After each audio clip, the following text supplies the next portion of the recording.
गरीब आलू पूरी बेचने वाली सास की बहू बनी स्टेशन मास्टर।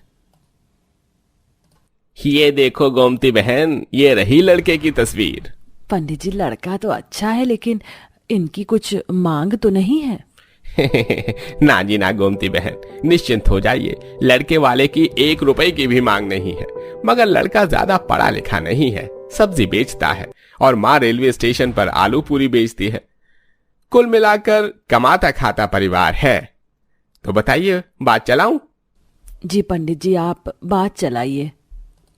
ठीक है, तो मैं बात करके बताता हूँ। अच्छा, नमस्कार।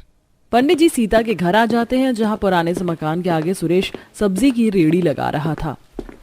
माँ, सब्जियां छाट दी हो तो जल्दी से दे दो, आज रेडी लगाने में काफी लेट हो गया है। ले ये गवार फली और गोभी छाट दी है, इससे सजा, तब तक मटर गाजर छाट रही हूँ। सुरेश, जब इतनी सब्जी बिकती नहीं तो क्यों खरीद के ले आता है? गर्मी का मौसम चल रहा है, इतनी इतनी सब्जी खराब हो जाती है, जितनी कमाई नहीं उतने का नुकसान झेलो। माँ, क्या करूँ, अब बाजार में इतनी सब्जी वाले भर गए हैं, ज्यादा सब्जी बिकती ही नहीं है। मैं सोच रहा हूँ कि हरी सब्जियां बेचना छोड़कर केवल आलू प्याज का ठेला लगा लूं। और वैसे भी तुम्हें भी तो आलू की खपत लगती है ना, आलू पूरी बनाने के लिए। ये लगाई है ना तूने बनिया के बच्चे जैसी बुद्धि, आलू प्याज के थोक कट्टे में कमाई अच्छी है। नमस्कार सीता बहन। नमस्कार पंडित जी, पधारिए पधारिए। मैंने आपको एक काम सौंपा था, ढूंढा आपने मेरे सुरेश के खातिर लड़की? जी जी, उसी सिलसिले में बात करने आया हूँ। बड़ी ही सरल, समझदार और सुंदर लड़की ढूंढी है। अच्छा, मैं जाता हूँ, प्रणाम पंडित जी। ये बोलकर सुरेश लजाते हुए सब्जी बेचने चला जाता है। सीता पंडित जी की खातिर भाव करती है। पंडित जी लीजिए, आलू पूरी का नाश्ता कर लीजिए। वैसे भी आपके हाथों की स्वादिष्ट आलू पूरी खाए बड़े दिन हो गए, लेकिन अब बहू ढूंढने के लिए अलग से कोई दक्षिणा मत दीजिएगा। सीता बड़े सीधे मन वाली थी। उस बेचारी ने अपने जीवन भर सुख देखा ही नहीं। भरी जवानी में पति के देहांत के बाद उसने रेलवे स्टेशन पर पूरी सब्जी बेचकर ही सुरेश को पाल पोस कर बड़ा किया था। माँ, मैं अभी शादी नहीं करना चाहती, एक बार, बस एक बार मुझे स्टेशन मास्टर बन जाने दीजिए, उसके बाद आप जहाँ कहेंगी, जिससे मर्जी कहेंगी, मैं शादी करने के लिए तैयार हूँ। क्या आप नहीं चाहती कि मैं पिताजी की इच्छा को पूरा करूँ? पूनम की बात पर गोमती फूट फूट कर रोने लग जाती है। बेटी, तू नहीं जानती तेरी माँ ने किस कष्ट और संघर्ष से तुझे पढ़ाया लिखाया, लेकिन अब दुनिया तरह तरह के ताने मार रही है। तेरे आगे झोली फैलाकर मैं भीख मांगती हूँ। छोड़ दे स्टेशन मास्टर बनने का ख्वाब और शादी करके अपना संसार बसा ले, ताकि मैं चैन से मर सकूं। गरीब की बेटी के भाग्य में अफसर कलेक्टर बनना नहीं लिखा होता। अपनी माँ की विनती करने पर पूनम सपनों की बलि चढ़ाकर शादी करके ससुराल आ जाती है। आओ दुल्हन, मेरा घर महल जितना बड़ा तो नहीं, केवल यह छोटी सी कुटिया है, लेकिन तुम्हें सदा इस घर की लक्ष्मी का सम्मान मिलेगा। मेरी कोई बेटी नहीं है, आज से तुम मेरी बेटी हो। बड़े दुलार से सीता पूनम का स्वागत करवाती है। पूनम सारी रात सिसक सिसक कर रोते हुए सो जाती। अगले दिन जब पूनम की नींद खुलती है तो सीता रेड़ी पर सब्जी पूरी के पतीले रख रही होती है। माँ जी, आपने मुझे उठाया क्यों नहीं? मैं इतनी देर तक सोती रह गई। अरे तो क्या हो गया बहू, तुझे इतनी थकान थी? आज अपनी सास के हाथों की बनी सब्जी पूरी खा ले, बाकी आगे तो तुझे ही मेरी सेवा पानी करनी है। सीता चिलचिलाती धूप में रेलवे स्टेशन पर सब्जी पूरी बेचने आती है। तभी स्टेशन मास्टर बनवारी आता है। काहो सीता बहन, इतने दिनों से छुट्टी मार कर बैठ गई, तुम्हारे हाथों की पूरी सब्जी खाने के लिए तरस गए थे। कैसी रही बिटवा का ब्याह? बस बनवारी भाई, सब कुछ कुशल मंगल से हो गया। अब तो घर संभालने पकाने के लिए बहू आ गई है। इसी तरह समय गुजरता है, मगर पूनम हर वक्त उदास रहती थी। फिर एक दिन, दुल्हन ऐसा कर, आज तू मेरे साथ रेलवे स्टेशन चल पड़, मैं आलू पूरी बेचूंगी, तू थोड़ा बाहर घूम लेना। घर में बैठे बैठे मन उकता गया होगा तेरा भी। जी माँ जी। कुछ देर में पूनम अपनी गरीब सास के साथ रेलवे स्टेशन पर आती है, जहाँ काफी चहल पहल थी। राम राम सीता बहन, एक प्लेट आलू पूरी तो लगा दो। हाँ हाँ, बस अभी देती हूँ भैया, बस थोड़ी देर लगेगी सब्जी गर्म करने में। थोड़ा जल्दी कर दो सीता बहन, वो ट्रेन के आने का समय हो गया है ना। काका, ये काम तो मैं भी कर सकती हूँ। ट्रेन के आने और प्लेटफॉर्म से निकलने का समय ही तो कंप्यूटर पर चढ़ाना होता है, मैं कर दूंगी। अच्छा बेटिया, तो फिर जाओ, थोड़ी देर के लिए मेरा काम संभाल लो, मैं आया। पूनम ने अपनी माँ के कहने पर स्टेशन मास्टर बनने के जिस ख्वाब को देखना छोड़ दिया था, अब एक बार फिर उसके मन में ये ख्वाब फलने फूलने लगता है। उसकी टाइपिंग स्पीड देखकर स्टेशन मास्टर बनवारी उसकी प्रशंसा करता है। अरे सीता बहन, तुम्हारे घर में तो बड़ी ही पढ़ी लिखी बहू आई है, कितनी रफ्तार से टाइपिंग करती है। बिटिया, तुमने कंप्यूटर टाइपिंग का कोर्स किया है क्या? बस थोड़ा बहुत सीखा है काका। मैं भी स्टेशन मास्टर बनना चाहती थी, मगर फिर शादी हो गई। यही तो लोगों की मानसिकता है। देखो सीता बहन, मैं तजुर्बे से कहता हूँ, तुम्हारी बहू में कुछ कर गुजरने की बड़ी चाह है। इसकी पढ़ाई लिखाई को व्यर्थ मत करो, बनाओ इसे स्टेशन मास्टर। घर आकर सीता सुरेश आपस में सलाह मशवरा करती है। पूनम दोनों का खाना परोसती है। सुरेश जी, माँ जी खाना खाइए। बहू, तूने क्या सोचा? किस बारे में माँ जी? अरे स्टेशन मास्टर बनने के बारे में। पूनम, माँ और मैं, हम दोनों चाहते हैं कि तुम अपने सपने को पूरा करो। हम तुम्हें पूरा सहयोग देंगे। सुरेश जी, स्टेशन मास्टर बनना इतना आसान नहीं है, काफी खर्चा लगेगा। कंप्यूटर की कोचिंग लेनी पड़ेगी, एंट्रेंस की परीक्षा देने के लिए किताब भी बहुत महंगी आएगी। अरे बहू, जो भी खर्च लगेगा हम दोनों लगाएंगे ना। अभी तेरी गरीब सास की बूढ़ी हड्डी में बहुत जान बाकी है। और मैं भी सुबह के टाइम फेरी मार लूंगा तो बड़े आराम से 200-400 सुबह सुबह ही कमा लूंगा। और फिर शाम को भी तो सब्जी बेचूंगा, तो 1000 रुपए की कमाई तो कहीं नहीं जाएगी। अपने सास पति के इतना साथ देने पर पूनम की आंखों में आंसू बहने लगते हैं। माँ जी, आज के दौर में न जाने कितने परिवारों में बहुएं दहेज की आग के झुलस जाती हैं, मगर मैं भाग्यशाली जो मुझे आप जैसा घराना मिला। सुरेश पूनम को किताबें खरीद कर ला देता है। पूनम दिन रात लगाकर एंट्रेंस का एग्जाम देने के लिए तैयारी में लग जाती है। वहीं बुजुर्ग सास तड़के सुबह आलू पूरी बनाकर भीषण कड़ी गर्मी में बेचने निकल जाती थी। आइए आइए, गर्मा गर्म स्वादिष्ट ताजी ताजी भंडारा आलू और पेट भर के पूरी खाइए भैया, केवल 50 रुपए में, 50 रुपए में। अम्मा, एक प्लेट आलू पूरी लगाना। बस अभी लगाती हूँ भैया जी। पसीने में तरबतर सास यात्रियों को आलू पूरी खिलाकर कमाई करती है। वहीं बहू अपना पूरा ध्यान केंद्रित करके कोचिंग क्लास करती है। हे भगवान, आज तो बड़ी जोर की गर्मी है। अरे 2 प्लेट आलू पूरी लगाना जरा। बस 2 मिनट ठहर जाओ बेटा, प्लेट धोकर ला रही हूँ। बुजुर्ग सीता को इतनी मेहनत और संघर्ष करते देखकर प्लेटफॉर्म पर खड़े पैसेंजर का भी दिल पिघल जाता है। लो बेटा, स्वादिष्ट भंडारा आलू, बस अभी पूरी तल कर देती हूँ। तभी शरीर में कमजोरी आने के चलते सीता को चक्कर आ जाता है, जिससे कढ़ाई के तेल के छींटे बेचारी पर आ जाते हैं। माँ। अरे अम्मा, तुम ठीक तो हो? हाँ बेटा, ठीक हूँ, ये लो खाओ।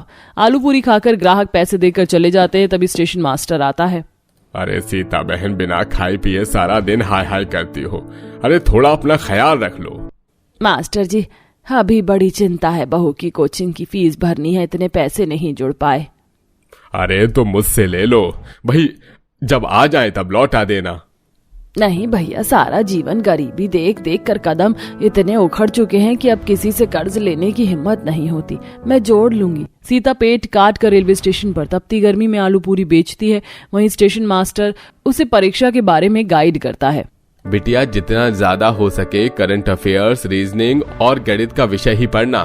परीक्षा में यही प्रश्न आते हैं। ये पास कर लिया तो बाकी की परीक्षा तो तू पास कर ही लेगी। दिन रात एक करके पूनम परीक्षा देती है। कुछ दिन बाद, माँ जी, मेरी परीक्षा का परिणाम आ गया है, मैंने फर्स्ट क्लास पास किया है। ये सुनकर सीता खुशी के मारे फूले नहीं समाती और फूट फूट कर रोने लगती है। भगवान तुझे तेरे लक्ष्य में कामयाब करे बहू। आज मैं स्पेशल अपनी बहू के लिए आलू पूरी बनाऊंगी। सीता बड़े प्यार से पूनम को आलू पूरी बनाकर खिलाती है। एक एक करके पूनम परीक्षा के सारे चरण, aptitude test, computer typing, medical test, सब कुछ पास कर लेती है और अंत में स्टेशन मास्टर बनकर दिखाती है। अपनी बहू को चमचमाती स्टेशन मास्टर की वर्दी में देखकर गरीब सीता गर्व से भर जाती है। आज तूने अपनी सास का सीना चौड़ा कर दिया। तूने साबित कर दिया कि एक गरीब आलू पूरी बेचने वाली सास की बहू स्टेशन मास्टर बन सकती है। ऑफिस के टेरेस पर दीपिका और आंचल कॉफी पीते हुए बातें कर रही है। अरे यार दीपिका, तू कब बात करेगी अपने घर में? तू जानती है ना, मैंने मन ही मन तेरे भाइयों को अपना पति मान लिया है। तो फिक्र मत कर, भाभी तो तू मेरी ही बनेगी। मैं आज ही घर जाकर माँ से बात करूंगी और एक बार अगर माँ मान गई ना तो भैया भी मना नहीं कर पाएंगे। अपनी दोस्त से वादा करके दीपिका घर जाती है, जहां वो देखती है पूरा परिवार काफी खुश है और शांति सभी को अपने हाथों से मिठाई खिला रही है। अरे दीपिका, आ गई तू ऑफिस से? ये ले मुंह मीठा कर। पर माँ, आज तुम इतनी खुश क्यों हो और क्यों सबका मुंह मीठा करवा रही हो? मुंह मीठा करवाने की वजह तो बताओ। अरे दीपिका बेटा, तेरी माँ का सपना पूरा हुआ। तेरी माँ ने तेरे भैया का रिश्ता गांव की एक लड़की से कर दिया है। बहुत जल्द हमारे घर में शहनाई गूंजेगी। क्या? माँ ने भैया का रिश्ता गांव की लड़की से कर दिया? पर क्यों? माँ, भैया गांव की लड़की से शादी नहीं करेंगे। मेरी दोस्त है, मेरी दोस्त भैया को बहुत पसंद करती है। भैया की शादी होगी तो मेरी दोस्त से ही। बस करो दीपिका, मैं तुम्हारी दोस्त को पसंद नहीं करता और माँ ने मेरा जहां रिश्ता तय किया है मैं वहीं शादी करूंगा। रवि दीपिका को डांटकर वहां से चला जाता है। समय यूं ही बीतता है और बहुत जल्द रवि की शादी सरिता नाम की लड़की से हो जाती है। और शादी के बाद जहां सरिता पूरे घर की जिम्मेदारी एक अच्छी बहू की तरह निभाती है, तो वहीं दीपिका हर वक्त अपनी भाभी से नाराज रहती है। ऐसे ही एक दिन, बहू मानना पड़ेगा, खाना तो तुम बहुत अच्छा बनाती हो। अब समझ आया ना आपको कि मैं क्यों अपने बेटे की शादी सरिता से करवाना चाहती थी। अगर हम शहर की लड़की लाते तो वो घर से ज्यादा अपनी नौकरी पर ध्यान देती। घर की बहू बस घर संभालती हुई अच्छी लगती है। पता नहीं इस गांव की गवार ने आप लोगों की आंखों पर कौन सी पट्टी बांधी है। खाने में रत्ती भर भी स्वाद नहीं है। ऐसा खाना तो मैं सूंघूंगी भी ना, पर आप लोगों की वजह से मुझे खाना पड़ रहा है। इतना बोलकर दीपिका ऑफिस के लिए चली जाती है। समय यूं ही बीतता है और एक दिन जब दीपिका घर में अपने लैपटॉप पर काम कर रही होती है तो सरिता अपनी नंद के लिए कॉफी लेकर आती है। दीपिका, मैं जब से इस घर में आई हूँ बस एक तुम ही हो जिसका मैं दिल नहीं जीत पाई। मुझसे कोई गलती हो गई है क्या? तुम मुझसे इतनी नाराज क्यों रहती हो? तुम्हारी गलती ये है कि तुमने मेरे भैया से शादी करी। तुम गांव की गंवार लड़की हो जो सिर्फ घर में झाड़ू पोछा करना जानती हो। तुम्हारी जगह गांव में थी, ना कि मेरे घर में। दीपिका अपनी भाभी को सुना ही रही होती है कि तभी वहां रवि आ जाता है और अपनी बहन की ऐसी बातें सुनकर उसे डांटने लगता है। दीपिका, अपनी भाभी से सोच समझकर बात किया करो, और वो मेरी बीवी है। अगर तुमने इसी तरह से मेरी बीवी की डिसरिस्पेक्ट करी तो मैं भूल जाऊंगा कि तुम मेरी छोटी बहन हो।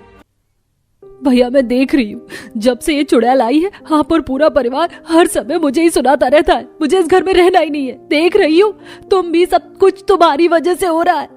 तुम हो इस घर के कलेश की जगह। दीपिका की ऐसी बेरुखी देख सरिता की आंखों में आंसू आ जाते हैं और वो वहां से चली जाती है। समय यूं ही बीतता है और एक दिन किसी काम से दीपिका ऑफिस ट्रिप पर पहाड़ों पर जाती है, जहां वो आंचल के पीछे जाती है उसे मनाने के लिए। यार, एक बार मेरी बात तो सुन ले। नहीं सुनी मुझे तेरी कोई बात।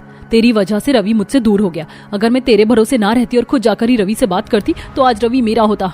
तू चाहती नहीं थी कि मैं तेरी भाभी बनूं। ये सब तेरी चाल है, पर मेरी भी बात कान खोलकर सुन ले। जिस तरह मैंने रवि को खोया है, एक दिन तू भी विशाल से दूर हो जाएगी। ये मेरी बद्दुआ है। नाराज आंचल वहां से चली जाती है और वहां से वो जल्दी से अपने बॉयफ्रेंड विशाल के पास जाती है और सारी बात बताती है। विशाल उसे मनाता है और पूरी एक हफ्ते की ट्रिप पर दोनों साथ में वक्त गुजारते हैं। पर घर पहुंचते ही दीपिका की तबीयत खराब होनी शुरू हो जाती है। उसे उल्टियां होती हैं, चक्कर आते हैं। ये सब लक्षण देख वो अपना सीधा प्रेगनेंसी टेस्ट करती है और किट पॉजिटिव देख रोने लगती है। ये क्या हो गया? अब मैं क्या करूं? अगर घर में किसी को पता चल गया तो मेरी शादी किसी लंगड़े अंधे से करवा देंगे। मुझे अभी विशाल से बात करनी होगी। परेशान दीपिका अब बार बार विशाल को फोन करती है, पर विशाल उसके फोन का जवाब नहीं देता। वो ऑफिस भी नहीं जाती। इसी तरह कुछ दिन बीत जाते हैं और एक दिन जब दीपिका खाना खाने के लिए बाहर नहीं आती तो सरिता अपनी नंद के लिए कमरे में खाना ले जाती है, जहां वो देखती है कि प्रेगनेंसी किट बेड पर रखी है और वॉशरूम से आवाज आ रही है। विशाल, तुम मेरा फोन क्यों नहीं उठा रहे थे? मैंने तुम्हें मैसेज किया था। तुम जानते भी हो मैं प्रेग्नेंट हूँ, और अगर मेरे घर में किसी को पता चल गया तो कुछ करो। नंद जी किससे बातें कर रही हैं और वो प्रेग्नेंट? ये सब क्या हो रहा है? दीपिका, तुम परेशान क्यों हो रही हो? मैं तुम्हारे साथ हूँ। तुम घर वालों को मेरे बारे में बता दो। तुम सच कह रहे हो? अच्छा, मैं रखती हूँ। इतना बोलकर दीपिका जब वॉशरूम से बाहर आती है तो वो अपने कमरे में अपनी भाभी को देखकर हैरान हो जाती है और जल्दी से बेड पर रखा प्रेगनेंसी किट उठाकर बेड के नीचे फेंक देती है और अपनी भाभी से कहती है, आप मेरे कमरे में क्यों आई हैं? आने से पहले नॉक तो कर देती। आज आप बाहर खाने के लिए नहीं आई तो माँ जी ने बोला आपका खाना कमरे में ले जाऊं। वैसे सब ठीक तो है? हाँ, सब ठीक है। मुझे अकेला छोड़ दो। सरिता बिना कुछ बोले खाना देकर वहां से चली जाती है। इसी तरह 2 दिन बीत जाते हैं और तबीयत खराब होने की वजह से दीपिका आगे भी कई दिन ऑफिस नहीं जाती और ना ही कमरे से बाहर आती है, जिस वजह से अब सरिता को घबराहट होने लगती है और वो अपनी नंद के कमरे में जाती है, जहां वो फोन पर बातें करते हुए रो रही थी। वैशाली, तुम कैसी बातें कर रहे हो? मैं भला तुमसे झूठ क्यों बोलूंगी? ये तुम्हारा ही बच्चा है। अरे यार, मेरा पीछा छोड़ दो, वो मेरा बच्चा नहीं है। और अगर मेरा बच्चा भी है तो मुझे तुमसे शादी नहीं करनी। मेरी फैमिली नहीं मान रही है और अब मुझे फोन मत करना। इतना बोलकर विशाल दीपिका का फोन रख देता है और उसे ब्लॉक मार देता है, जिस वजह से दीपिका फूट फूट कर रोने लगती है और वहां जाकर सरिता अपनी नंद को संभालती है। दीपिका, मुझे सब पता है तुम्हारे साथ क्या हो रहा है। तुम डरो मत, मैं उस लड़के से बात करूंगी और अगर तुम्हें ये बच्चा नहीं चाहिए तो मैं तुम्हारे साथ हॉस्पिटल चलूंगी। मैं इस बारे में किसी को नहीं बताऊंगी। ये बात मुझे 2 दिन पहले ही पता चल गई थी, पर मैंने तुमसे इस बारे में बात नहीं की क्योंकि मुझे डर था कि तुम मुझे गलत ना समझो। भाभी आप कितनी अच्छी। मैंने जिसे दोस्त समझा उसने मेरा साथ छोड़ दिया और जिससे प्यार किया उसने मुझे मुसीबत में डाल दिया। आपके साथ मैंने कितना बुरा किया और आप फिर भी मेरी मदद कर रही हैं। आप बहुत अच्छी हैं। उस दिन दीपिका की सारी शिकायत अपनी भाभी को लेकर खत्म हो जाती है और सरिता भी अपनी नंद का काफी ख्याल रखती है। पर कुछ हफ्ते से ऑफिस न जाने की वजह से शांति को अपनी बेटी पर शक होता है और जब दोनों नंद भाभी रसोई में खाना बना रही होती हैं तो दीपिका को उल्टी होने लगती है और ये सब कुछ अपनी आंखों से शांति देख लेती है। तुम दोनों की तो बिल्कुल नहीं बनती थी, फिर तुम दोनों में इतनी दोस्ती। और दीपिका, तुझे क्या हुआ? तेरी तबीयत तो ठीक है? पिछले 1 हफ्ते से तू ऑफिस भी नहीं जा रही। माँ जी, कुछ दिनों से दीपिका की तबीयत ठीक नहीं है और जब मैंने अपनी नंद का थोड़ा सा ख्याल रखा तो मेरी नंद की सारी शिकायतें खत्म हो गई। मैं आज शाम को ही नंद जी को डॉक्टर के पास ले जाऊंगी। हो ना हो इन्हें जरूर टाइफाइड या डेंगू होगा, पर ये है कि मानती ही नहीं है। हाँ, फिक्र मत कीजिए, अब मैं हूँ ना। सरिता सारी बात संभाल लेती है और शांति का शक खत्म नहीं होता। और शाम को जब सरिता अपनी नंद के साथ हॉस्पिटल जाती है तो शांति भी पीछा करती है और कुछ देर बाद जब सरिता और दीपिका डॉक्टर अमित से मिलती हैं। दीपिका, तुम यहां? तुम तो किसी बड़ी कंपनी में जॉब कर रही थी और तुम प्रेग्नेंट हो। तुमने शादी कब की? दीपिका, तुम डॉक्टर अमित को जानती हो? हाँ भाभी, मैं और अमित स्कूल फ्रेंड हैं और आज कई सालों बाद मिल रहे हैं और मेरी शादी नहीं हुई बल्कि मुझे धोखा मिला है। अब रोते हुए दीपिका सारी बात डॉक्टर अमित को बताती है और ये सब कुछ बाहर खड़ी शांति सुन रही होती है, जिसके बाद डॉक्टर अमित सलाह देते हुए दीपिका से कहता है, विशाल ने तुम्हारे साथ बिल्कुल भी सही नहीं किया है, पर तुम खुद को अकेली मत समझो। मैं आज भी तुमसे प्यार करता हूं और तुम्हारा ही इंतजार कर रहा हूं। अगर तुम मुझसे शादी कर लोगी तो मैं तुम्हारे बच्चे को भी अपना लूंगा और अगर तुम मुझसे शादी नहीं भी करोगी तो भी मैं तुम्हारे बच्चे को अपना नाम दूंगा और मैं अपने घर वालों को समझा दूंगा। बस तुम हाँ कर दो। माफ कर दो अमित। 5 साल पहले मैंने तुम्हारे प्यार को ठुकरा कर विशाल को चुना, पर आज मुझे समझ आ रहा है मैंने हमेशा अपनी जिंदगी में गलत कदम उठाए हैं, पर आज मैं तुम्हें अपनाकर अपनी जिंदगी का सही फैसला लेना चाहती हूँ। दीपिका अमित के प्यार को अपना लेती है और जब घर जाती है तो आशा अपनी बेटी को एक थप्पड़ मारती है। वो तो अमित है जिसने तेरा हाथ थाम लिया। अगर उसने तेरा हाथ ना थामा होता तो आज हम कहीं मुंह दिखाने लायक नहीं रहते। माँ जी, सब ठीक हो गया है, अब तो शांत हो जाइए। हाँ माँ, आज जो होना था वो हो गया। अच्छी बात तो ये है कि हमारी बहन के साथ बुरा होने से बच गया और सही इंसान ने आकर सही समय पर मेरी बहन का हाथ थाम दिया।